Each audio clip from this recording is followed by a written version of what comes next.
नमस्कार, Ram Ram. BNA network के YouTube channel पर आपका स्वागत है। मैं हूं कुलभूषण।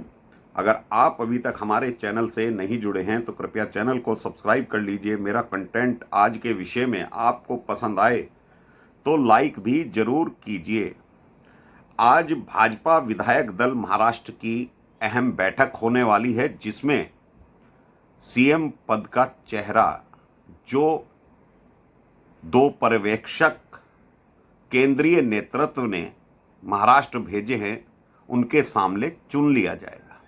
और लगभग तय है कि देवेंद्र फडणवीस को ही भाजपा विधायक दल का नेता चुना जाएगा और वो ही अगले मुख्यमंत्री होंगे महाराष्ट्र के। लेकिन बात पहले एकनाथ शिंदे की। एकनाथ शिंदे वो ही गलती दोहरा रहे थे, वो ही नासमझी कर रहे थे जो 2019 में उद्धव ठाकरे ने की थी। उद्धव ठाकरे आज किस तरह से हाशिए पर पहुंच गए हैं, और वो राजनीति में ही नहीं पहुंचे हाशिए पर, वो महाविकास अघाड़ी में भी हाशिए पर पहुंच गए हैं।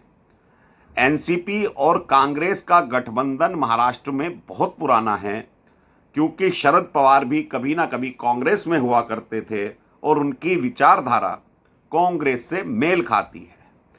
लेकिन उद्धव ठाकरे की विचारधारा बाला साहब ठाकरे वाली नीतियों को छोड़कर जब वो महाविकास अघाड़ी में गए तो आज उनकी जो दुर्गति हुई है, जो उन्होंने 2019 में नासमझी दिखाई थी और सत्ता में मुख्यमंत्री बनना चाह रहे थे और लालचवश उसे राजनीति की परिभाषा में बाला साहब ठाकरे की राजनीति से नहीं जोड़ा जा सकता।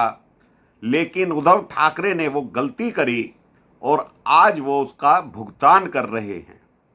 तो एकनाथ शिंदे को अपने गुरु तो उनके बाला साहब ठाकरे थे, लेकिन राजनीतिक दृष्टि से और पार्टी की दृष्टि से जब उद्धव ठाकरे शिवसेना प्रमुख बने तो एकनाथ शिंदे ने उनके अंडर में कार्य किया। तो एक तरह से उद्धव ठाकरे एकनाथ शिंदे के गुरु हुए और उस गुरु के रास्ते पर ही एकनाथ शिंदे ने अपना रास्ता चुनना चाहा। जो वो 5 से 7 दिन के भीतर जो गलतियां कर रहे थे, कहीं ना कहीं एकनाथ शिंदे के लिए भी ऐसी दुर्दशा आने वाले समय में हो सकती है। भाजपा के 132 विधायक चुनकर आए हैं और अजीत पवार ने बिना शर्त समर्थन की घोषणा की है और वो मुख्यमंत्री बनेंगे भी, इसमें भी कोई दो राय नहीं है। तो एकनाथ शिंदे क्या चाह रहे थे?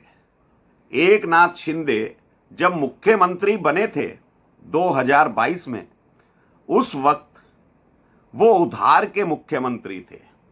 कहीं ना कहीं भाजपा नेतृत्व ने उनको वो कुर्सी दी थी। शिंदे जानते थे कि उनको मुख्यमंत्री नहीं बनाया जाएगा, फिर भी भाजपा के केंद्रीय नेतृत्व ने सोच समझकर जो मराठा कार्ड खेलने की कोशिश की थी उस वक्त, वो आज कामयाब होती हुई दिखाई दे रही है। लेकिन एकनाथ शिंदे गलती पे गलती करते गए हैं।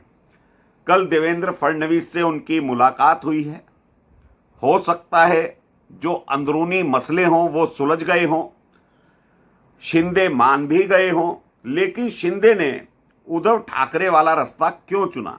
जो व्यक्ति एक बार मुख्यमंत्री पद पर रह लिया, चाहे उसमें देवेंद्र फडणवीस हो या एकनाथ शिंदे हो, तो एकनाथ शिंदे को यह समझना चाहिए था कि देवेंद्र फडणवीस मुख्यमंत्री रह चुके हैं और उनके मंत्रिमंडल में उनके नीचे वो डिप्टी सीएम का कार्य कर चुके हैं।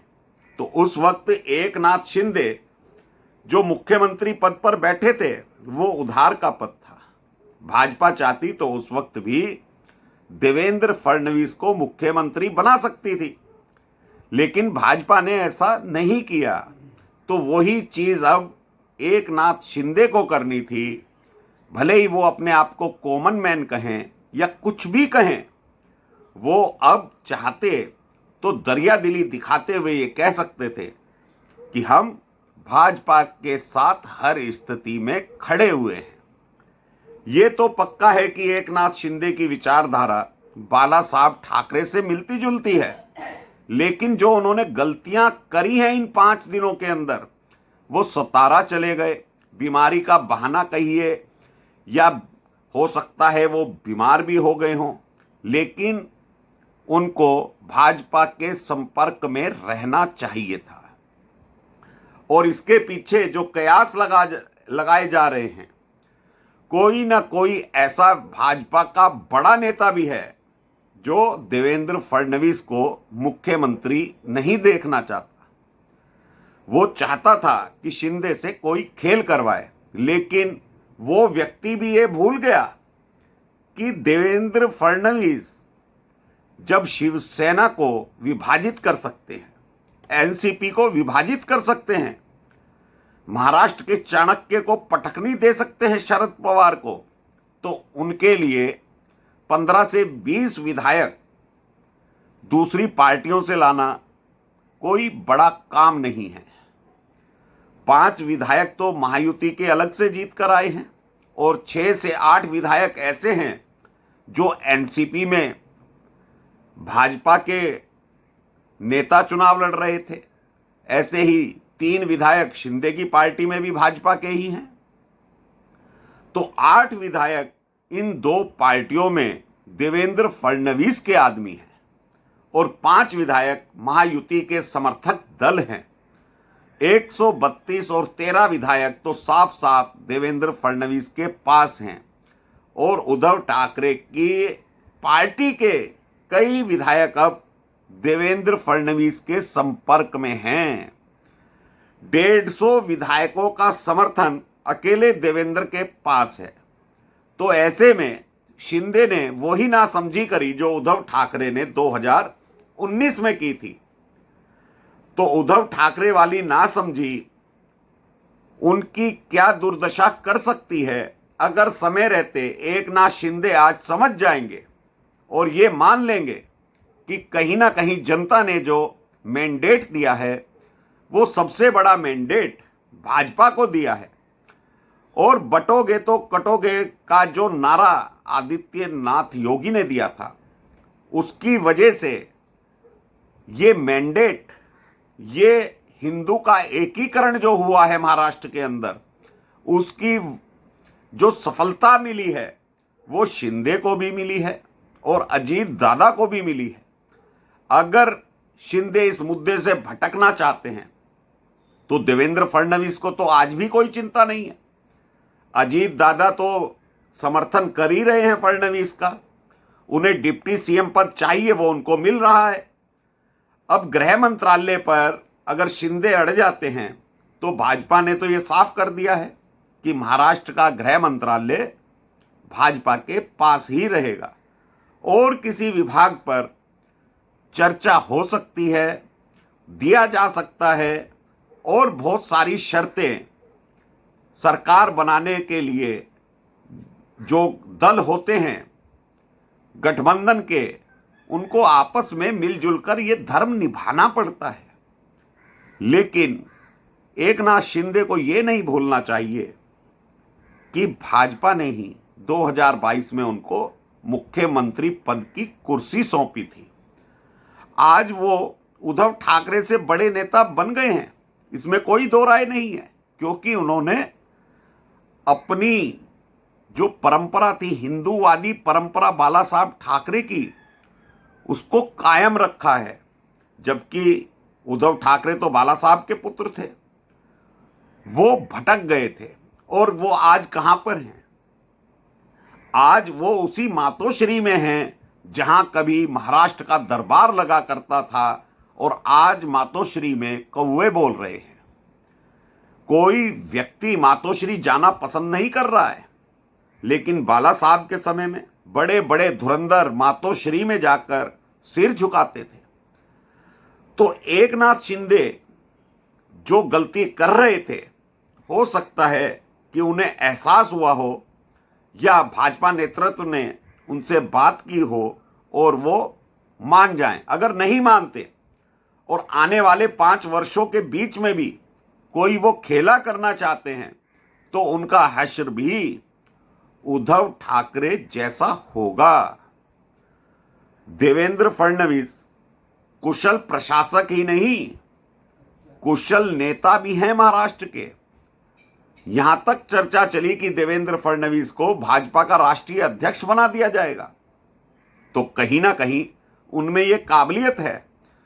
5 वर्ष वो मुख्यमंत्री रहकर जो कार्य करके दिखा चुके हैं, जबकि वो मराठा नहीं है, लेकिन उन्होंने समाज के हर वर्ग के लिए काम किया।